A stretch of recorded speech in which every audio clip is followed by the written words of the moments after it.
Gift ఇస్తారు చంద్రబాబు నాయుడు గారు. ఆయనకి ప్రత్యేక ఒక మీ మీద ధ్యాస ఎక్కువ ఆయనకి. ఇంకా మీరు బయటకు వచ్చి మీరు పోరాడుతున్నారని. తర్వాత మీ అందరికీ తెలుసు చంద్రబాబు నాయుడు గారిని 53 రోజులు తప్పుడు కేసు పెట్టి ఆయన నిర్బంధించారు. ఆ నిర్బంధించినప్పుడు 206 కార్యకర్తలు కన్ను మూశారు బాధతో. అప్పుడు ఆయన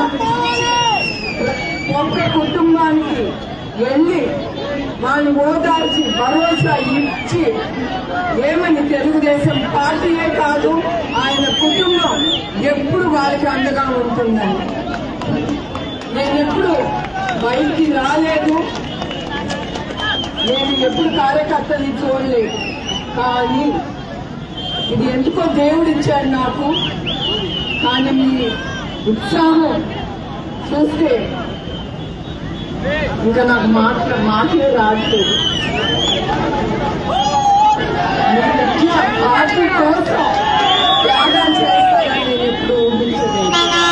అందుకే చంద్రబాబు నాయుడు గారు ఎప్పుడు ప్రజలు కార్యకర్తలు ఆయన ఊపిరిలో కూడా మీరు ఉంటారు. తర్వాత మేమంటే ఆయన కుటుంబం తర్వాత వస్తుంది. ఎప్పుడు ప్రజలు కార్యకర్తలే ఆయన చెప్పి ఆ 53 రోజులు మీరందరూ కూడా పాల్గొన్నారు నాకు తెలుసు. ఆ 53 రోజులు ప్రతి ఒక్కళ్ళు బయటకు వచ్చి నిరసన ప్రదర్శన చేశారు. ఎందుకు? ఆయన నాయకత్వం మీద మీకు నమ్మకం. అదే కాకుండా మహిళలు ఎప్పుడు రానా అని కూడా బయటకు వచ్చి కోసం పోరాడారంటే అది ఆయన నాయకత్వం మీద వాళ్ళకుండే నమ్మకం. ఆయన ఉంటే మీకు భరోసా, మీకు ఆయన ఉంటే మీకు ఏమి అవ్వదని స్త్రీకి. అది అందుకే మహిళలు బయటకు వచ్చి ఆయన కోసం పోరాడారు. ఆయన విడుదల అవ్వాలని పోరాడారు. అదే కాకుండా వాళ్ళు చంద్రబాబు నాయుడు గారు అప్పుడు ఉమ్మడి ఆంధ్రప్రదేశ్ ఎట్లా ముందుకెళ్ళిందో మీరందరికీ తెలుసు. ఆయన నమ్మకంతో చాలా పరిశ్రమలు ముందుకొచ్చి ఇన్వెస్ట్మెంట్ చేశారు ఉమ్మడి ఆంధ్రప్రదేశ్ లో. విజన్ 2020 అని ఆయన హైటెక్ సిటీ కట్టారు. అప్పుడు అందరు నగరవారు ఆయన్ని ఏంటి ఆ రాళ్ళు రప్పల్లో ఆయన హైటెక్ సిటీ కడుతున్నారని. కానీ ఇప్పుడు ఆ హైటెక్ సిటీ లక్షలాది మందికి ఉద్యోగాలు కల్పించింది. చాలా మందికి లక్షలాది రూపాయలు కూడా సంపాదించుకుంటున్నారు ఆ ఐటీ ఉద్యోగం ద్వారా. అట్లా ఆయన నాయకత్వం మీద నమ్మకం ఉంది కనుక చాలా పరిశ్రమలు కూడా అక్కడికి వచ్చారు ఉమ్మడి ఆంధ్రప్రదేశ్. ఐఎస్బి ఇంకా చాలా కూడా అవి రావడం చాలా కష్టం. కానీ ఆయన ప్రజల కోసం, ప్రజల సంతోషం కోసం ఆయన రాత్రి పగలు కష్టపడి అవన్నీ తీసుకొచ్చారు. అంత ఈజీగా రాదు అంత పెద్ద పెద్ద కంపెనీ. ఆ నాయకత్వం అనేది నమ్మకం వస్తేనే ఎవరైనా ముందుకు వస్తారు. అట్లానే మన ఆంధ్రప్రదేశ్ విభజన అయిన తర్వాత మీ అందరికీ తెలుసు వాళ్ళు కట్టుబట్టంతో మనందరినీ బయటికి పంపించేశారు ఒక్క పైసా లేకుండా కూడా. అట్లాంటి ఆంధ్రప్రదేశ్ ని ఆయన రాత్రి పగలు కష్టపడ్డారు. ఆ 14 ఏళ్ళుగా ఆయన సీఎం గా నేను చూశాను. కానీ 5 సంవత్సరాలు అది ఒక వేరే లెవెల్ గా ఆయన పనిచేశారు. రాత్రి ఒట్టి 3 గంటలు 4 గంటలు పడుకునేవారు. ఏదో 5 సంవత్సరాల్లో ఏదో ఒకటి ప్రజలకి చెయ్యాలి అనే ఉత్సాహం అది నేను ఎప్పుడు చూడలేదు ఆయన్ని కూడా.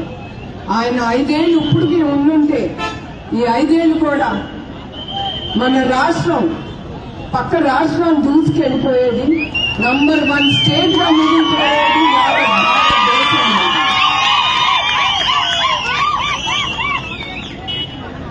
అట్లానే ఆయన పోలవరం నిర్మించారు. ఎందుకు నిర్మించి 72% అయిపోయిన తర్వాత ఆగిపోయింది. ఈ ప్రభుత్వం దాని ముందు తీసుకెళ్ళట్లేదు. పోలవరం ఆగిపోయిన తర్వాత అన్నదాతలకు ఇప్పుడు కరువు కాలం, నీళ్లే లేవు, వాళ్ళకి ప్రజలకు కూడా నీళ్లు లేవు. అది ఈ పాఠకాలు అయిపోయి మన ఆంధ్రప్రదేశ్ సస్యశ్యామలంగా ఉండేది. అట్లాంటి పట్టిసీమకి ఆయన నీరు అందించారు. నదుల అనుసంధానంతో కూడా నీరు అందించారు. అట్లా చెప్పుకుంటా పోతే చాలా చేశారు.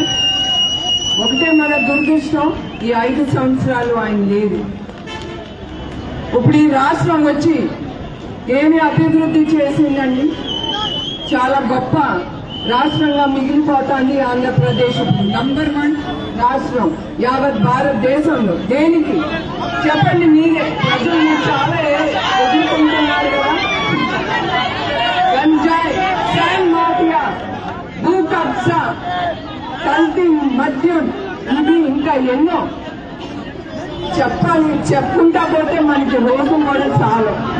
అవన్నీ చేసి చివరికి ఎవరండి వాళ్ళ జోకులు పొట్టలు నింపుకుంటున్నారు? మన ప్రజలందరినీ, ఆంధ్రప్రదేశ్ ప్రజల్ని అంధకారంలో పడేస్తున్నారు. వాళ్ళకి ఒక దారి కూడా చూపించట్లేదు ప్రజలకి. అదే ఇప్పుడు నేను అన్న, మీ యువకులు ముందుకు రావాలి, ముందుకు వచ్చి మీరు ఓటు వేయాలి.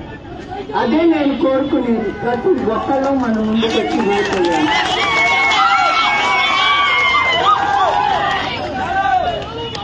తర్వాత మీరే చూసారు, ఉద్యోగాలంటే గుర్తుకొస్తాను. మొన్న చంద్రబాబు నాయుడు గారు 53 రోజులు నిర్బంధించినప్పుడు హైదరాబాద్ లో ఎట్లా ఐటీ వాళ్ళు ముందుకొచ్చి పోరాడారు. మీరే చూశారు కదా. ప్రోగ్రాం పెట్టుకుని వాళ్ళు ఎట్లా ముందుకొచ్చారు. ఆయన మర్చిపోలేదు. ఎందుకంటే వాళ్ళ జీవితాల్లో వెలుగు ఆయన చూపించారు కనుక. అది ఆయన ఉండే గొప్పతనం, ఆ నాయకత్వంలో ఉండే గొప్పతనం. తర్వాత ఆయనే కాదు నిర్బంధించింది మన కార్యకర్తలు, తెలుగుదేశం కార్యకర్తలు చాలా మంది జైల్లో పెట్టారు, చాలా కేసులు పెట్టారు. కానీ మనాళ్ళు ఏమి ఒక్క అడుగు వెనకేయలేదు. ఇంకా ఖర్చుతో ముందుకెళ్తున్నాం. ఇంకా మనం స్త్రీలు మనం చాలా ఎదుర్కొన్నాం. అమరావతి నిర్మాణం అప్పుడు ఎంతమంది చంద్రబాబు నాయుడు గారి నాయకత్వం మీద నమ్మి అన్నదాతలు 33,000 ఎకరాలు ఎప్పుడు యావత్ దేశంలో ఇది అవ్వలేదు, ప్రపంచంలో కూడా అవ్వలేదు. ఆయన నాయకత్వం మీద నమ్మి ఆ 33,000 ఎకరాలు ఆయనకు రాసిచ్చారు అమరావతి నిర్మాణానికి. కానీ ఇప్పుడు మనకేమైనా ఒక రాజధాని ఉందా? 3 రాజధాని అన్నా ఒక రాజధాని కూడా లేదు.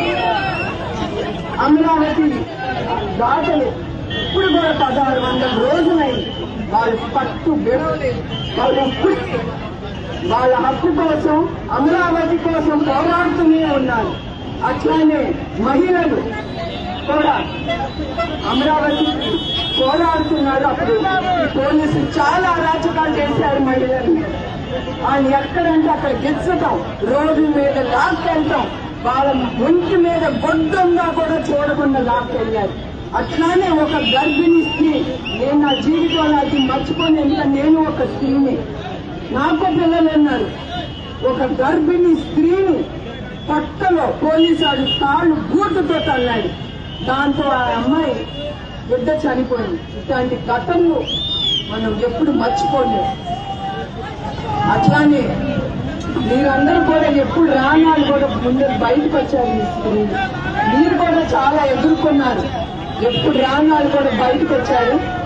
అట్లాంటి స్త్రీలు కూడా ఈడ్చుకెళ్ళి వ్యాన్లో పడేసి పోలీస్ స్టేషన్ తర్వాత పోలీస్ స్టేషన్ తిప్పి రాత్రైనా కూడా అక్కడ నుంచి ఎప్పుడుకో వాళ్ళు విడుదల చేశారు. అయినా కూడా స్త్రీ ఒక అడుగు వెనకేలి మనందరం జీవితాల్లో చాలా ఎదుర్కొన్నాం. స్త్రీ మనం ఇంకా ఖచ్చితంగా ముందుకెళ్తాం. కానీ మనం ఒక అడుగు వెనక్కి. ఎందుకంటే మనకు కూడా పిల్లలు ఉన్నారు. వాళ్ళ భవిష్యత్తు కూడా మనకి చాలా ఆలోచించాలి. వాళ్ళ భవిష్యత్తు గురించి. తర్వాత ఈ గంజాయికి వస్తే మొన్న మీరు చూసుంటారు, 25,000 కేజీల గంజాయి విశాఖపట్నంలో దిగింది. అది రాజధాని అంటాడు ఈ ప్రభుత్వం. గంజాయి రాజధాని లాగా తీర్చిదిద్దాలనుకుంటున్నారు ఈ ప్రభుత్వం. ఆ గంజాయికి తీసుకొచ్చి యువకులందరి భవిష్యత్తు చెడగొడుతున్నారు ఈ ప్రభుత్వం. బాలే కాదు, ఆడపిల్లలు కూడా అలవాటు చేస్తున్నారు యువకులు. దాంతో స్త్రీల మీద అత్యాచారాలు కూడా చాలా పెరిగిపోయింది. ఇవన్నీ మీ స్త్రీలు కూడా గుర్తుంచుకోవాలి, అందరూ కూడా గుర్తుంచుకోవాలి. మన ఇంట్లో ఆడబిడ్డలు ఉన్నారు, పక్క ఇంట్లో ఆడబిడ్డలు ఉన్నారు. అది మాత్రం మనం మర్చిపోకూడదు. ఇంకెన్ని అరాచకాలు జరుగుతుందో ఈ గంజాయి. తర్వాత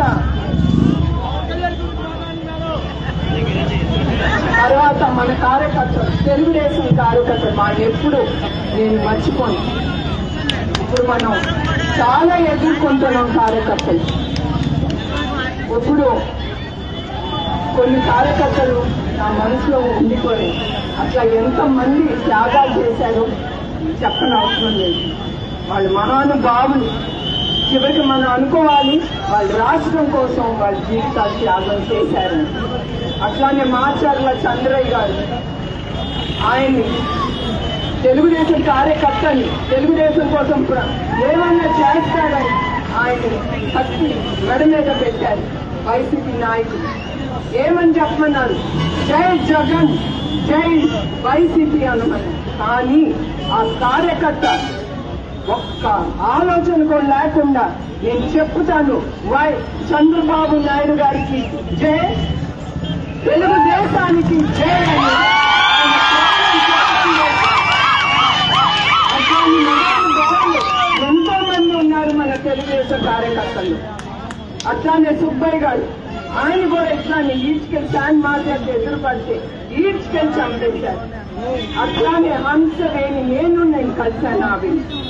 ఆవిడేం లేదు, ఆవిడ తెలుగుదేశం కార్యకర్త. ఆవిడ నీళ్ళు పంపు కొడతా ఉంటే నీళ్ళ కోసం నీళ్లు లేవని తెలుగుదేశం అక్కడ ఉండి నీళ్ళకి మాట్లాడి ఆవిడ బాధలు చెప్పుకుంది.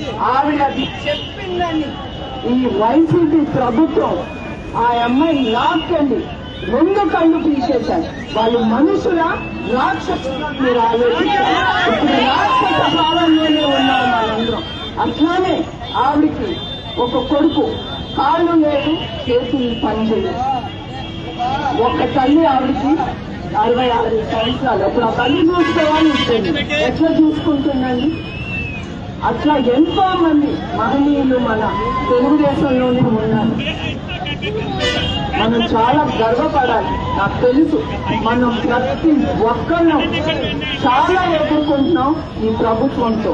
వాళ్ళు భయపెట్టించడానికి చాలా చేస్తున్నారు అరాచకాలు, ఎస్పెషలీ తెలుగుదేశం అంటే. వాళ్ళని భయపెట్టించి ఇంట్లో కూర్చోబెడదాం అనుకుంటున్నారు.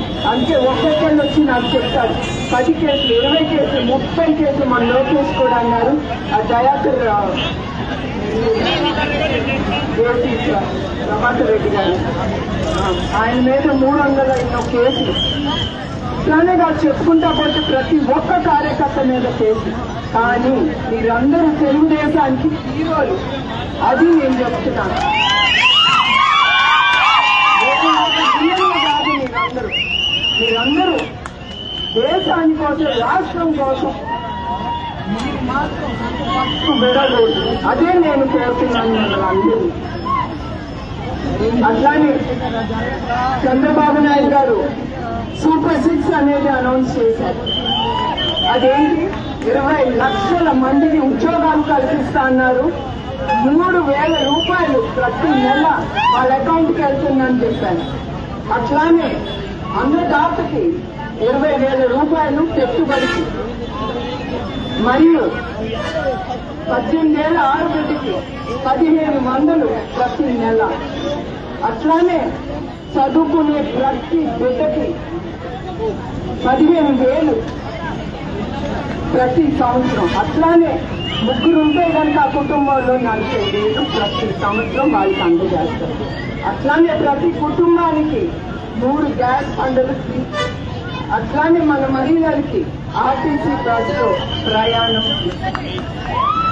ఆయన అనౌన్స్ చేసింది ఈ ఎలక్షన్. ఈ అనౌన్స్మెంట్ గొప్ప కాదండి. మన స్వాతంత్ర్యం కోసం మనం పోరాడాలి. మహాత్మా గాంధీ లాంటాడు ఆయన. బ్రిటిష్ రూల్ నుంచి మనం బయటికి తీసుకురావడానికి ఆయన చాలా సంవత్సరాలు ముందుకెళ్లారు. బ్రిటిష్ వాళ్ళని ఎదుర్కొన్నారు.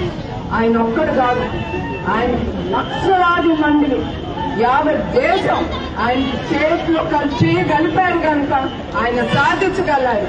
అట్లానే మీరందరూ కూడా మీ స్వేచ్ఛ కోసం, మీ అభివృద్ధి కోసం, మన రాష్ట్రం కోసం చంద్రబాబు నాయుడు గారికి చెయ్యి కలిపితే ఆయన కూడా చేయండి పోరాడగలరు. అదే నేను కూడా ఆయన ఒక్కరి వల్ల కాదు, మనందరం పోరాడాల్సింది. అదే నేను కోరుతున్నాను ప్రతి ఆంధ్రప్రదేశ్ ప్రజల నుంచి. తర్వాత ఈ పార్టీ పెట్టింది ఎవరండి? అన్న నందమూరి తారక రామారావు గారు. ఈ పార్టీ నడిపేది ఎవరు? చంద్రబాబు నాయుడు గారు. మరి పార్టీ ముందుకు తీసుకెళ్లేది ఎవరు? లోకేష్తో పాటు ఈ పసుపు సైన్యం, లక్షలాది సైన్యం. తెలుగుదేశం పార్టీ ఉంటుంది. ఎవరు ఉన్నా లేకపోయినా మీ కార్యకర్తలు చాలా అవసరం తెలుగుదేశం పార్టీ. ఒక కుటుంబం ముందుకు వెళ్ళాలంటే ఒక తండ్రి అవసరం. అట్లానే ఒక రాష్ట్రం ముందుకెళ్లాలంటే ఒక నాయకుడు అవసరం. అది చంద్రబాబు నాయుడు గారు ఉంటారు. మీరందరూ ఆయనతో చేయగలపండి. మన రాష్ట్రం స్వాతంత్రం తెప్పించుకోండి. మీ స్వాతంత్రం కోసం కూడా మీరు పోరాడాలి. అదే నేను కోరుతున్నాను. తర్వాత మనం ఇంకొక 50 రోజుల్లో కురుక్షేత్రంలో ఎదుర్కోవాలి. అవునా కాదా? మీరు ధైర్యంగా ఉండాలి. ఒక్క అడుగు వెనకేయకూడదు. మనం చెయ్యి కలిపి నిజాన్ని గెలిపించుకోవాలి. అట్లానే మన తెలుగుదేశం సైకిల్ తొక్కుకుంటాయండి. ఎదురొచ్చిన వారిని తొక్కేసి మన